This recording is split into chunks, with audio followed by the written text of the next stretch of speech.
Noah Michelson, this is the Huffington Post, and today I am with three of the most charming, handsome, and talented men in Hollywood, which sometimes sounds like a cheap pickup line, but today it's actually true. I've got Jamie Dornan, Cillian Murphy, and Sean Ellis. They are two of the stars and the director and co-writer of the new film, Anthropoid, and we're going to chat about it. So I thought to start, why don't you just tell Sean a little bit about what the film is about? Like, give us a 20-word recap of it. Because, like, my friend thought it was about, like, a sci-fi movie about a bug when they heard the title of it. So, what is it about?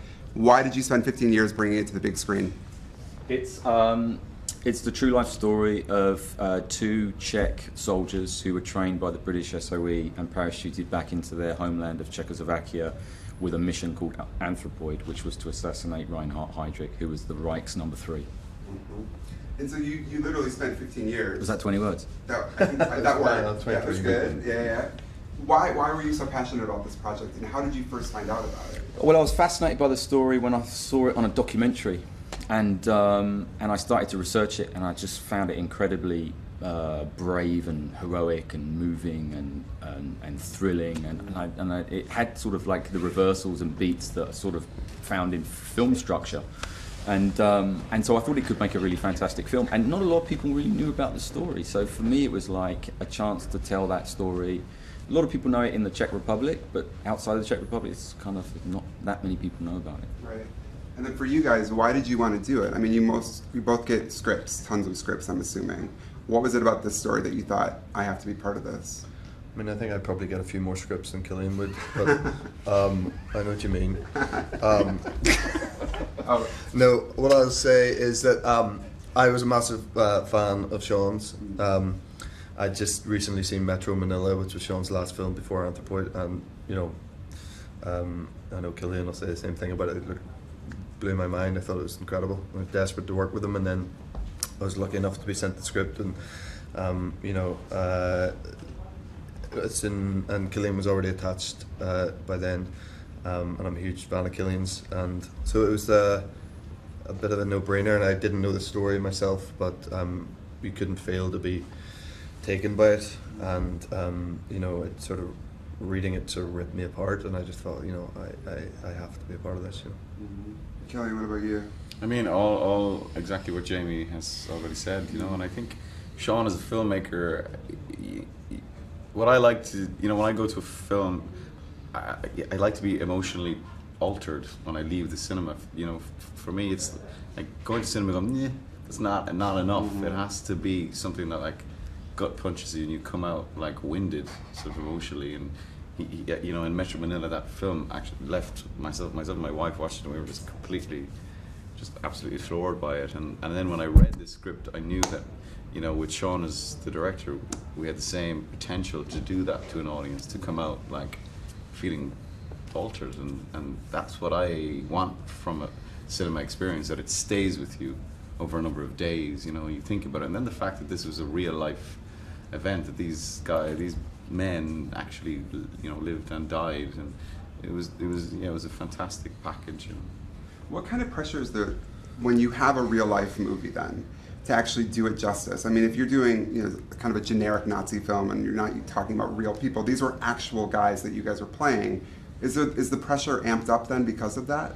I think so. Yeah, I do think you feel like an awareness every day when you're on set that you want to honor the people involved and that you're portraying. I will say that you can't let it overburden you, because it would be paralyzing if you were letting that, get the better of what you were trying to do, which is get in and tell the truth of the scene and just make the picture. But you're certainly aware of it, and you want to be respectful to it. But yeah, you can't let it overtake you. Mm-hmm. What kind of training did you guys do for the film? I mean, how much were you working with experts in terms of like military stuff?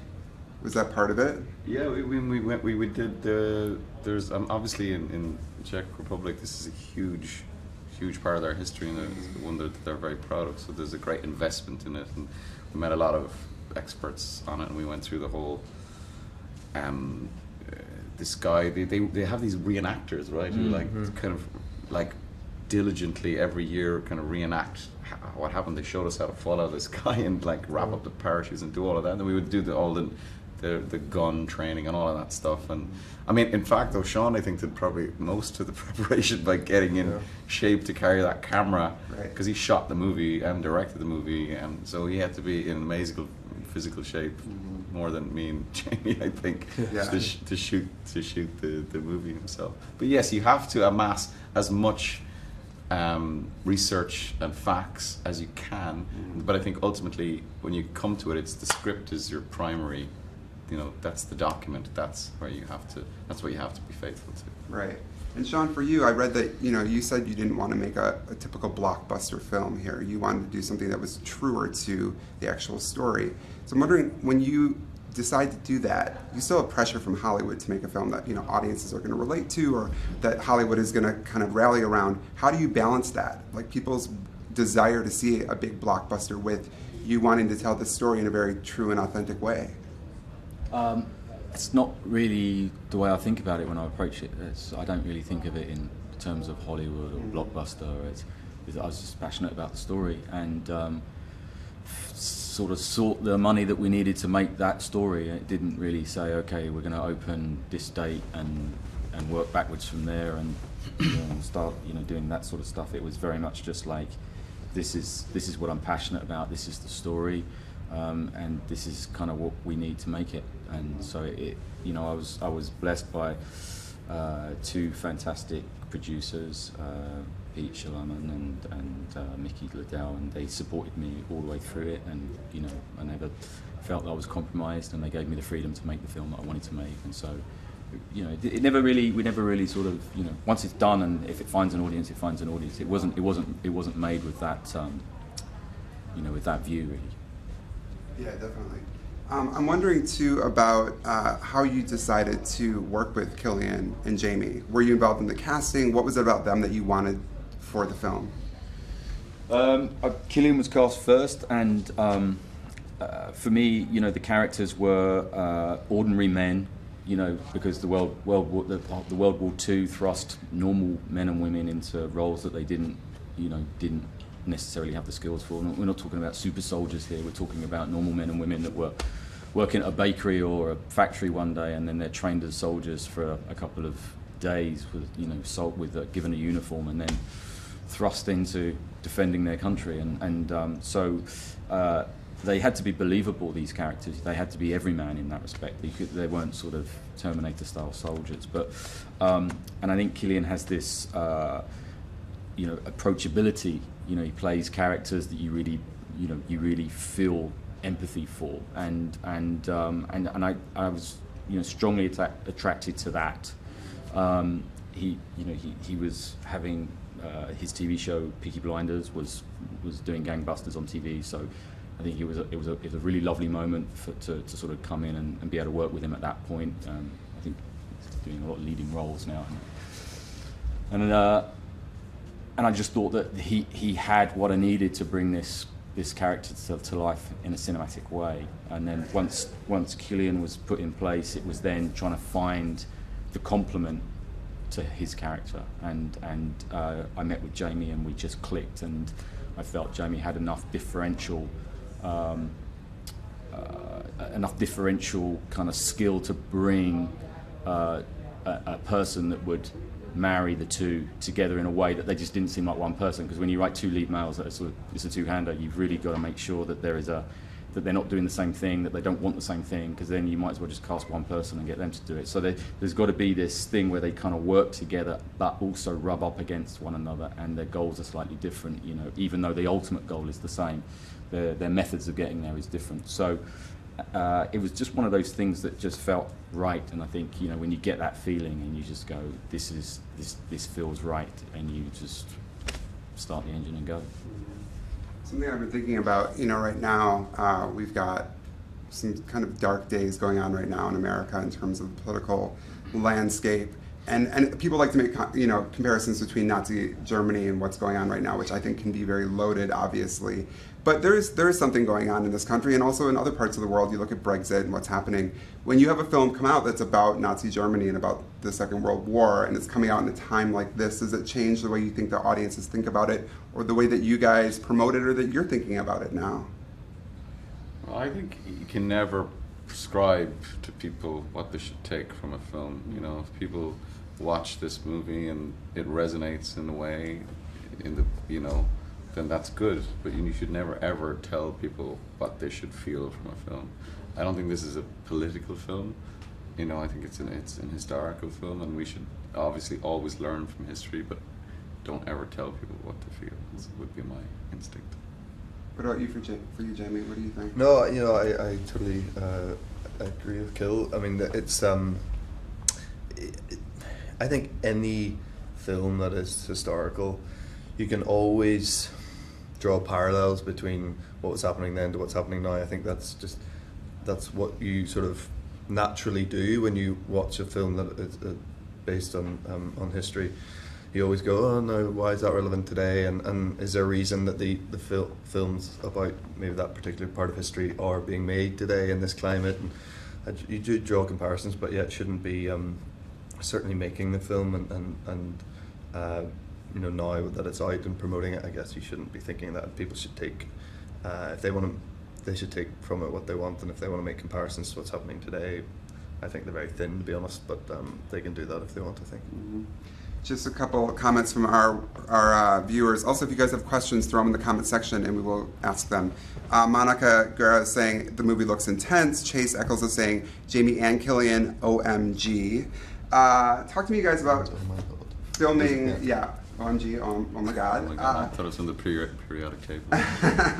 How was it filming in Czechoslovakia together? What was that like? I've read that you guys sort of became a family and you spent a lot of time together. Were there any hijinks? What was going on when you weren't on set? What was that like?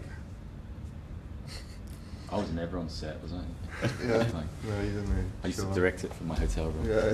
Yeah. No, I mean, yeah, it was a lovely. I like to work in a very family kind of atmosphere. I think providing support for your actors to do their best work is the key role almost of any director. You know, and that goes for the crew as well. You've got to get these people to do their best work for you, and so you've got to create an environment that they're able to do that. So I like an environment of support and trust, and we try hard to build that on set so that everybody feels safe and they, hopefully we get the best work from them that way. What about for you guys? What was it like when you were off set? What were you doing? I mean, it was a very intense shoot, and we didn't. When you're making a movie like this, you don't have the that sort of luxury that like a studio movie provides of so much time, and if we don't get it on that day, we can put it in the end of tomorrow's schedule. It doesn't really work like that. But you have to be very focused and work very long days and put all the effort in.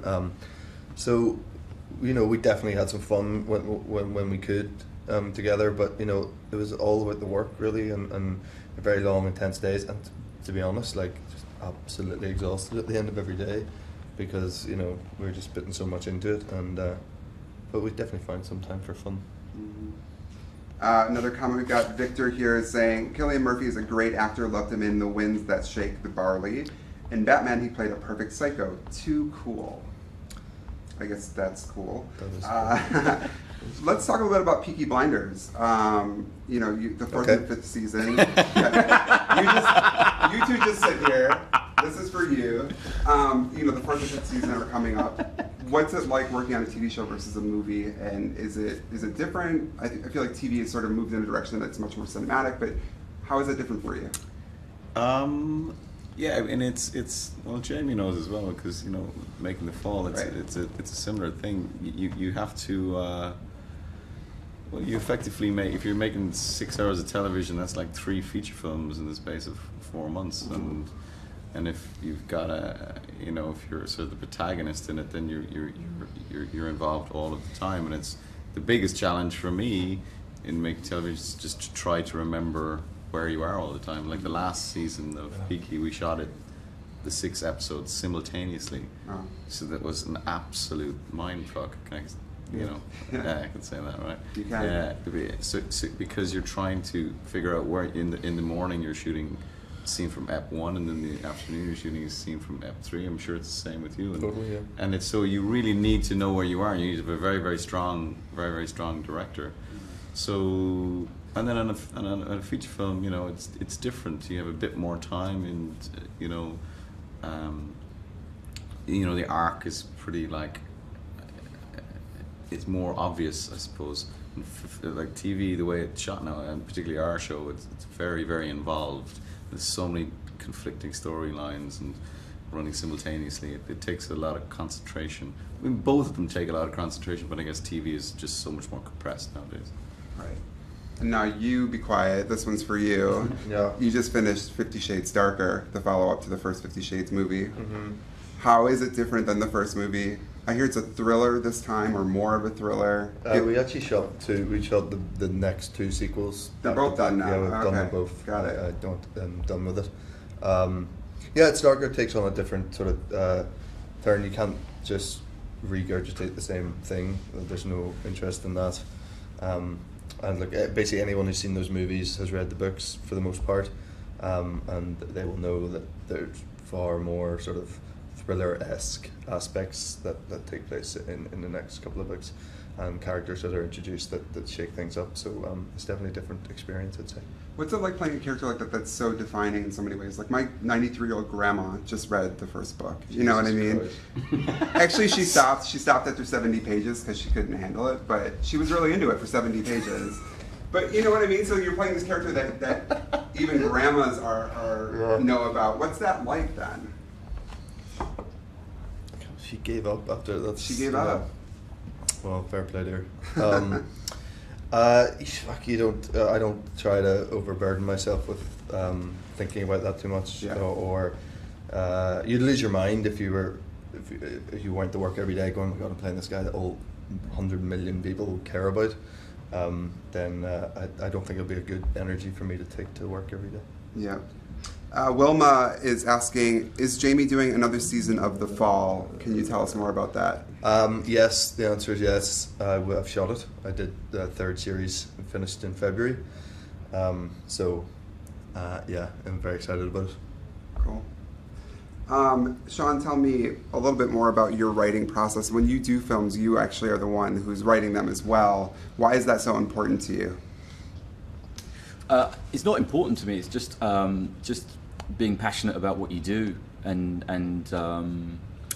I guess the subjects that I'm passionate about are not the ones that are sort of covered in the scripts that I'm being sent. So I kind of have to generate it myself in some respects. So yeah, it comes from that really. But it's probably the most difficult part of what I do, because I don't really class myself as a writer in that respect.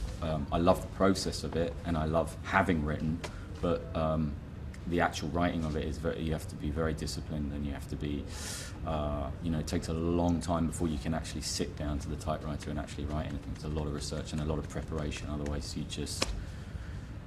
put yourself in, you type yourself into a cul-de-sac very quickly. Also, you're making it harder for yourself by doing it on a typewriter. I have to write on a typewriter. Because you have to concentrate 100% on what you're doing, and the computer unfortunately is designed to give you the whole world at your fingertips. So the distraction is just too much. So I actually use typewriters so that I can't, and there's no internet in my writing room. So if I need to research something, I write it on a pad and then I do it later. But generally, when you're in there, it's got to be. And I think also when you write on a typewriter, there's no delete button that you can do. So I often find myself rewriting a sentence for an hour, and whereas with a typewriter, you think about the sentence first and then you commit to it and you do it. And so I find it's a much more disciplined way of working. What's the reaction been like from the people in the Czech Republic? Like you were saying earlier, this is a story that's very important to them. Have you talked to people from there? What were people saying while you were making the film? What has that reaction been like? Well, we had a massive percentage of our crew were Czech, and we shot it all in Czech Republic, in Prague. we introduced the film at Karlovy Vary last year at the festival there, and sort of opened it up to the world, and then had the first sort of screening premiere at Karlovy Vary this year. So it's nice to go back, having sort of presented it in the year before, and then come back with the actual pudding. And it was the biggest cinema I've ever been in my life. It was 1,200 people and in this theatre, and there's also 2 other theatres within the complex that were full. And the response was incredible. Cillian didn't bother coming, but Sean and I were there, and but it was an amazing. Cillian was making the trailer for another film. Yeah, exactly. Yeah. Dunkirk. Which, and the trailer just came out today for Dunkirk. If anyone wants to see it, I've seen it 74 times this morning.